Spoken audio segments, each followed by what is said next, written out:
What's up, Otaku fam? We are back. More reactions here for the channel with some more YouTube animation. We have Let Me Explain Studios on my rather terrible history with sports.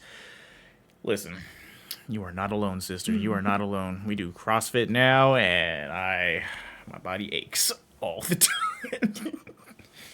That bug bite really. Your dad is trying to get rid of us. Make us ready for the unexpected. The unexpected are his workouts. Thank you guys for the continued support. Be sure to comment, like, subscribe. Every little bit helps. Check out the Patreon link down below for full uncut reactions to TV shows, animes, and movies. And let's hop on in. Where do you look? I'm looking at the wad for tomorrow. Because unexpected. A little creepy. Oh, hey, explainers and entertainers. Glad you're here. Was just doing a little research, now that, this one has arrived. He's able to leave the treehouse, but can't, or maybe won't, follow me out of the woods. He's a lot quirkier now that he's a ghost. Oh, but we can talk about that later. Given a lot of sports are going on this time of year and none of us nerds can escape their influence on society no matter how hard we try, it all made me think of my own very complicated history with athletics. Let me explain. I showed a general disinterest in sports really early in life. While I did occasionally enjoy some backyard baseball with the neighborhood kids, I was much more motivated by creative things, like putting on plays in our living room, singing, dancing, and building things. But my parents wanted Rachel and I to be on sports teams. For some reason. I guess to teach us something. I was going to say, that is a typical that a lot of us family American thing. kids are signed up for by our parents is T-ball. What is T-ball? Listen, I'll tell you right now why parents put all of their kids in sports regardless of what they want to do it or not. It's to get rid of all of our excess energy so they don't have to deal with it. That's what it is. I don't think I ever had energy to begin with. I definitely did. T-ball. T-ball is basically baseball with the that. position of the pitcher removed. Apparently, we can't let I could 4-year-olds believe with no that. hand-eye coordination throw balls at other 4-year-olds holding bats who also have no hand-eye coordination. Yep. Instead, you put a ball on a tee in front of the batter so it's super easy to hit. Even though 9 times out of 10 they end up hitting the tee and the ball bounces away awkwardly. The kid eventually hits the ball and you scream at them to run to first base while all the other kids are being screamed at by their adults to pick up the dang ball. Yep. Fun. In fact, it was so fun that when I was on my t-ball team, I would sit down and draw pictures in the dirt with my finger. Working on my portfolio. T-ball is a very American first-time sport for kids, but I was curious about what other countries typically force their kids into. I asked all my actually, non-American that's a good viewers in the question. community post, and after reviewing all of the data, it seems like no matter what region of the world you're from, Soccer. football/soccer Yeah. overwhelmingly reigns supreme. Look, even I did it when I was a kid. Though I really, did too. I shouldn't be too surprised, Same. given the whole world loses its mind over the dang sport every couple years. Wonder if Swimming it's was also because a I very would common one wrestle you my guys talked mom. about, which, hey, I She just was like, think I that need that's to a be this vital human sport, skill to have. so I would put my 71% of aggressions. our world is covered in water. You should probably know how to swim. Even I was on a community swim team when I was a kid. Mom says I quit because I said it got too hard, but I think I just got bored. Just swimming back and forth and back and forth and back and forth. When are we playing Marco Polo? In fact, I'm sure that's why I quit a lot of sports when I was a little kid. I'm so bored. Can't we play something else? It feels like we're always playing this game. Like It's- every Saturday. It is this. There are certain sports that I have always been You bad are. at, like on a cosmic level. Like no matter how hard I tried or how much I practiced, I was destined to suck. Basketball was that for me in middle school. Oh. The way my very small private school worked You're was just if like- you were a girl, your choice was cheerleader or sports team. Oh. You had to do one or the other. And because this adorable little socially awkward nerd was never going to be cheerleading material, I was forced to be a bench warmer for the basketball team. And I hated every moment of it. But the Very one nice. time I got even Basketball a glimpse pro. of happiness while playing, it was stolen away from me. Oh, The girls' no, team not was the Carrie practicing during reference. PE one day while the boys sat on the bleachers watching us. During this scrimmage, I was passed the ball and miraculously made a basket. And the thing you have to remember is I never made baskets. I was so bad, I assumed every attempt at competence on my part was going to be foiled by the universe. So when I scored that 2-pointer, I got excited enough to give myself a little old cheer. But after the game, I was approached by the boys in my class who had been watching. And I promise you I'm not joking here. These boys had arranged themselves and were posing like a gang of bullies in an anime. with the leader of the gang, the meanest boy in class, dead center with all the other boys surrounding him. The leader boy said very coldly, "Hey Rebecca, you acted like you've never scored a basket before in your life." And the boys around him all laughed. Well, I was so shy and sensitive and non-confrontational that I just blushed and ran away, tears welling up in my eyes. Ugh, kid. Sure hope you enjoy your future of loveless marriages that both end in divorce without custody. There's a paradox that can sometimes happen in a person where you are very good at something, but hate doing it with every fiber of your being.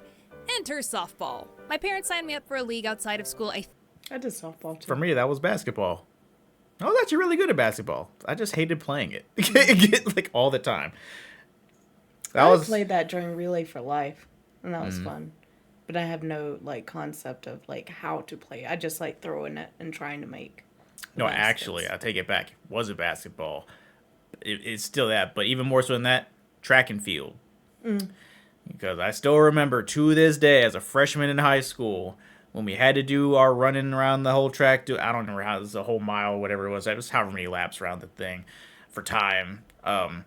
And when I finished it, teacher was like, "You need to join track." And I was like, "Nope, I refuse. I hate running." I still to this day hate running, but back then I was actually really good at it. He's still good at running. Now back then I could run like 4 full laps around the school track field and not be tired. Yeah. Now I run 1 lap and I feel like I'm going to die. So you don't look it. You look good. I feel it. And my legs scream at me the entire time. Yeah. But back then, I definitely could have. I could have, with some actual training, probably gotten pretty far in track and field. Long legs now. Back then, I had short legs. That was before I grew. That was when I was a midget. What does that make me? Baby, you see, you missed your opportunity to talk to my 2 groomsmen who knew me when I was short. You don't understand how short I was. Growth hormone deficiency. I was physically not growing for many years. What was your height and I don't remember. Were you taller than me?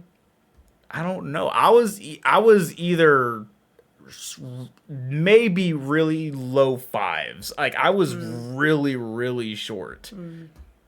Like abnormally short. And then when they told us, I was like, oh. That makes sense. Now it all makes sense. Started taking those shots. 2 years, I was taller than everybody else. I was like, awesome, cool. I wish I had some of those shots. I don't think you had the growth hormone deficiency. I think you're just meant to be short. I wasn't supposed to be that short. That was the problem. It wasn't like here's just a make yourself grow method. It was no, your body is not producing the hormones that will make you grow. You should be growing and you're not. I just think proportionally I would do better as a tall person. No. Think about the time I started middle school, and my big mistake was showing I had natural ability. I somehow picked up softball skills very quickly and was actually a pretty good player. The problem was I was only a good player during practice. Because here's something fun I discovered only just this year in my late 30s. I've had an undiagnosed anxiety disorder for my entire life. So when it came time for game day in this softball league, I would get so nervous that all of my skills flew out the window, especially when I was up to bat. Boo! Did that work? Did I scare you? Live action, Becca, what are you doing here? No, seriously, what are you doing here? You're kind of creeping everybody out. It just felt like this next bit was getting a little too wordy for animation, but I think it's important and nuanced and I wanted to be thorough. But don't worry, I have visual aids. So one of the big reasons I dreaded game day in this softball league was my dad. Now, I love my dad. I miss him. He had many great qualities. He showed me so much love and support while I was following my dreams, but he was human and complex and flawed. as we all are. And in this particular instance, he didn't handle things the way he should have. So for my softball activities, Dad became the main parent bussing me around for practices and games, while Mom was more responsible for Rachel's activities at the time. But he became one of those sports dads that took things way too seriously. Because every time I messed up during a game, he would angrily yell at me and scold me on the ride home, lecturing me about what I should have done better. And since I messed up pretty much every game because of my anxiety disorder, this happened almost every single time. And one game was particularly bad. I think I was at the end of my rope. I was burned out and depressed and tired and wanted to be anywhere other than playing center field in this ball game. Suddenly, a ground ball was hit directly to me and I just didn't get my glove down in time. It passed right through my legs, costing us a couple runs and ultimately the game. And my team was actually really good because this was our first loss all season. All because of me. I was overcome with dread, imagining what Dad was going to say. But one of the worst parts about it was he was so mad that he didn't say a word to me the first half of the drive home. I think a lot of you know that situation, that piercing, deeply uncomfortable silence. It made me so anxious that I just couldn't take it anymore. Halfway through the drive, I meekly asked, "Dad, are you mad at me?" And I sometimes wish I didn't ask, because that's when the floodgates opened. Yeah. He began to scream and yell and rant and rave about my mistake, about letting my team down, my work ethic, etc., etc. He told me that even my coach approached him after the game and asked him, "Does she even want to play?" He then began to scream at me that I shouldn't be playing softball for him, I should be doing it for me, and while that is completely true, the message was poorly delivered. I didn't have any life experience or wisdom at the age of 12 to understand what that meant in that moment. And I certainly didn't have the confidence or the emotional intelligence to help my dad understand my anxiety on game days. In that moment, I was just upset that I was getting yelled at and that I had let my father down. So I didn't end up quitting that season, I just tried harder. I still have the same anxiety during games as I always did, if not more now, but I didn't make any more game-costing mistakes. Now, I don't tell you this story because I want you to feel bad for me or to be mad at my dad. That's the last thing I want. No, I tell this story because I want every kid out there to know that your happiness matters. And just as my dad was ineffectively trying to tell me on that car ride home, you shouldn't do something just because you think it's what your parents want, or what your friends want, or classmates, or school, or church, etc., etc. Now, sometimes you have to work with your parents, find a sport to stay active, join a club to learn some skills. But you are allowed to keep searching until you find the right one for you. Just because Dad played football doesn't mean you have to. Just because Mom didn't fulfill her dreams of becoming an actor doesn't mean you have to. Repeat after me. I am not an extension of my parents. I am me. Take this as permission from Mama Becca to advocate for yourselves, darlings. And you know, softball wasn't all bad. I retained some pretty useful skills, like throwing accuracy. Once when I was in high school, a few years after quitting softball, David was outside running around and playing with his best friend, who also happens to practically be my little brother, Brooks. This guy, from this story. Like annoying little siblings, the two of them came up and started talking some crap. And then like little cowards, they ran away. I picked up a spongy water ball that was floating in our pool, took aim, and threw it into the distance. And bam! Yes! Got Brooks square in the head. Ha! Still got it. So, did I ever find a physical activity that I actually liked and was very good at? You bet.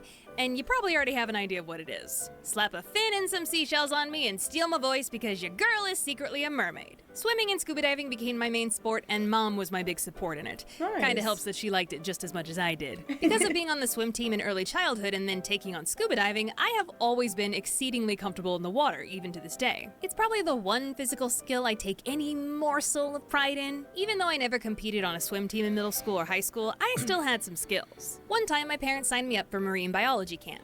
And because the campers were going to spend a lot of time in the water all week, the camp counselors made us take a swim test. We basically just had to swim the length of a large swimming pool back and forth one time, and the counselors insisted it wasn't a race. We could take our time completing it. But one girl in the group kind of forced my hand. She was bragging a lot about being on our swim team back at school, and all of the other girls were fawning all over her and hyping her up because of it. And me, being a competitive chubby girl looking to prove herself at all times, said, "Oh, it's on." Ready, set, go, and I was off like a torpedo. When I say all the self-esteem I had left in my heart was on the line, I mean it. I was gonna prove to everybody at this camp that I was the true queen of the sea. I shall be the one millennial middle school girl with a marine biology phase who actually becomes a marine biologist. Steve Irwin will be so proud! Girls were dropping left and right, having to stop in the middle of the pool to catch their breath. I couldn't even see Swim Team Girl, but I didn't care. This single race that's not actually a race will forever change the course of my That's not entire actually a life. race. Oh. Damn. Woo! Look at you go, Rebecca. Woo! Okay, I think that time I took it too seriously. And I don't want to disp- I had a similarity like that too, because I can ride a horse. I'm a god dang horse rider. I'm a god dang equestrian. So back in the day, because I hated being Girl Scouts. I hope for any of y'all, and especially now, that Girl Scouts is more inclusive. But Girl Scouts back in the day was not. And they fucking sucked. And I hated them. I hated it. I did not have a good time. I made a couple friends. But the rest, fuck y'all. Anyway. I also hated camps. So, like, I loved being home. Mm-hmm. I did not enjoy being taken away from my bedroom. Mm-hmm. From my home to go to camp and sleep in a cabin. I did not enjoy that if that was not my choice. But for Girl Scouts, you had to earn badges. And I was like, okay, well, I can earn a badge on a horse. Mm-hmm. So I went to horse camp. Gotcha. With people I did not like. And did I show them how to ride a damn horse? I did. I beat every single one of them. Every single one of them cocky bitches, I won. So, similar to that. They're not competitive at all, baby. Marriage poor swim team girl too hard. She's allowed to take pride in the skills she worked hard for, just as I took pride in myself that day. You just can't be braggy about it, okay? That goes for you too. I think the whole moral of this video should be boiled down to this. Pursue the sports and activities and hobbies that get you excited. Something where you wake up every day and you can't wait to push yourself and get better. Not because you think it's what someone else expects of you. Now what I expect of you is to make it safely out of my woods and enjoy the cold weather. And keep an eye on your ghost pets. Thank you so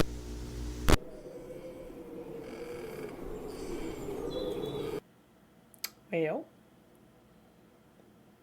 Rebecca. Why the jump scare? Well. Oh, God, I'm stuck. There we go. Okay. Well, Otaku fam, let us know any of your sports stories that you feel like telling us down below. Are you competitive? We know you all are. It's okay. You don't have to lie to us. It's okay. This is a safe space. We'll see you guys for the next video. Bye.